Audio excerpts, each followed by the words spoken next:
Quando ero piccola mia mamma mi ci farciva le focaccine per andare in gita e appena sono stata un pochino più grande è stata una delle prime ricette in cui mi sono cimentata. Si può arricchire in 1000 modi diversi, ma la più semplice resta sempre la più buona. Studenti fuori sede, aspiranti cuochi alle prime armi, oggi cominciamo dalle basi. Prepariamo la frittata!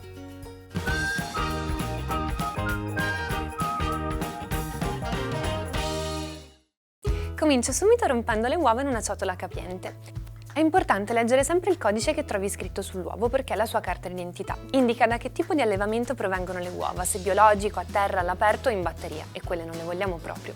Questo 0 all'inizio del codice ci indica che le galline sono di allevamento biologico.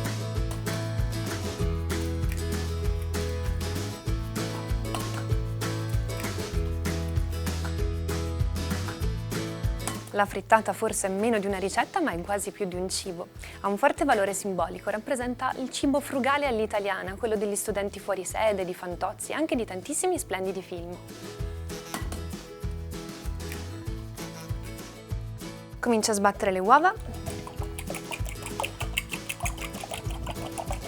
e unisco i formaggi pecorino e parmigiano. Il segreto delle frittate buonissime della mia nonna è un po' di pecorino, cioè timo. Provalo, ci sta davvero bene. Ora sale e pepe.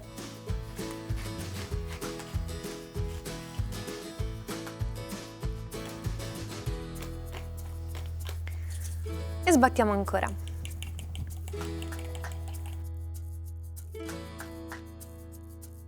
Il composto è pronto, andiamo ai fornelli. Un giro d'olio. E aggiungo le uova.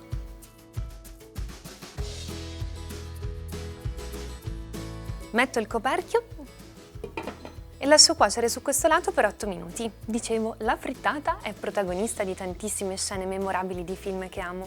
Uno tra tutti è Una giornata particolare di Ettore Scola. C'è questa scena fantastica in cui Sofia Loren e Mastroianni si preparano una frittata, chiudendo fuori il fascismo e restando insieme, due solitudini che si incontrano. Di tanto in tanto do un colpetto alla padella per favorire una cottura uniforme. Sono passati 8 minuti e è il momento di togliere il coperchio e girare la nostra frittata. Per farlo ci aiutiamo con un piatto. Opla! La riverso in padella e la lascio cuocere per altri 8 minuti, stavolta senza il coperchio.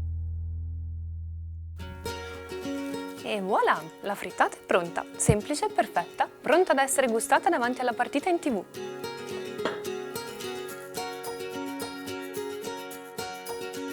Ma no, dai, siediti e apparecchia. Basta poco per volersi bene e la frittata mi sembra un ottimo inizio.